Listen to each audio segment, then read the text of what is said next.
The Joe Rogan Experience. That thing that you're wearing around your neck? Yes. Being as you are obviously known as being Iron Man, are you concerned with wearing a large thing in the exact same spot? No. Did you ever think of that? Life is funny because I was doing this before I ever got fitted for the RT. So it was more of art imitating oddball stuff I was doing anyway. Oh, really? Yeah. Oh. Well, Yeah. but Iron Man, obviously, that's even more interesting because maybe you were born to be Iron Man because Iron Man obviously had that from the comic books. Loosely prearranged destiny. And what's incredible is how far afield you can go from it and still find your way back. Yeah. Well, there's been the whole superhero genre thing is so interesting to me because there's so many reboots and there's so many how many fucking Spider-Mans have there been? How many Hulks have there been? Yep. There's only one Iron Man though. You got that. Thus far. What year is it? Get the fuck out of here. You're Iron Man, man. It's just like there's certain dudes just own a role. And if anybody else tried to be Iron Man, we'd be like, nah. Well, interestingly enough, East Coaster, a dad of some renown, very different. My dad was a kind of a underground filmmaker, auteur maverick. I grew up definitely being Bob Downey Sr.'s kid. Spent time on Long Island, which is, I think, where Tony was raised. Yeah. But when Stan Lee was really thinking that through, it was the Vietnam era, and he was thinking about the military-industrial complex. He was thinking about, how about if I can throw a little bit of, not politics in here, but karma. And he gets shrapnel by the own thing, and it becomes, So, and then, of course, there was the whole demon in the bottle. I think he was the first superhero who ever, had that, almost hang up his jersey because he was hammered. Yeah. So, I mean, yeah, there was obviously – but, again, once something goes your way, you can draw all the parallels you want and you can call it destiny. But it was something that I definitely felt drawn to and I definitely fought for. And looking back on it, I go, why was I fighting for that? Because it turned out to be a pretty special thing. Well, it was an amazing thing. I mean, you embodied it in a very strange way. I mean, it's inexorable at this point. Which is why I thought it was cool that you're going to do Dr. Dolittle because I love the fact. I'm a fan of your work. You've done a lot of great stuff. Likewise. And you doing Dr. Dolittle is like a cool.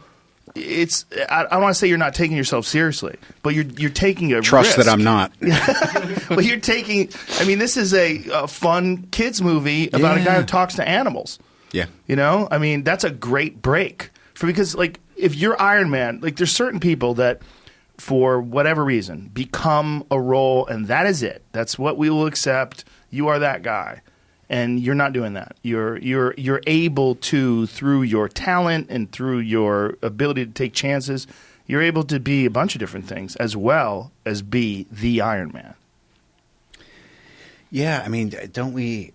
I don't know. If I'm noticing anything now, it's that we need to shift and we need new challenges. And just like MMA and society and politics, things are moving and morphing, and the information age is making things so everything's learning and growing from everything so quickly and improving or disproving or discounting whatever's happening next. But for me, I heard that this was on the table. My missus, who's my creative partner in all things, said Steve Gaghan. I was like, I know Steve Gaghan, Syriana. Really? What did he do? He wrote, wow, that's a big turn for him. Yeah. And then I said, but why do I want to? And I looked out, and we live on a rescue farm. We have alpacas and goats and kuni pigs, and it's just crazy. And I was like, okay, same way I did with Iron Man a little bit. I was like, all right, there's something here.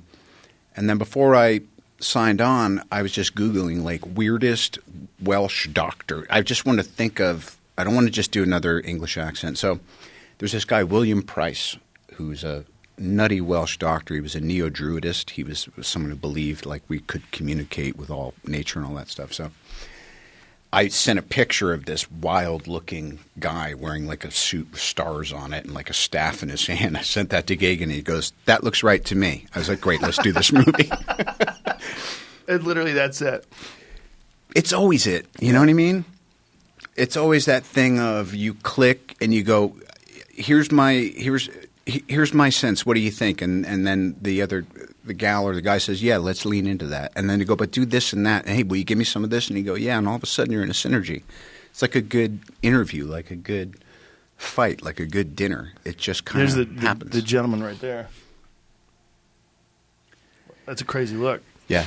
To me, I just thought can Dolittle be like that? He goes, does he have to be that way the whole way through? I go, no. When they find him, he's a recluse. And then the animals like clean him up and then he looks less unhandsome or less weird for the kids for the rest of the movie. But let's find him like that.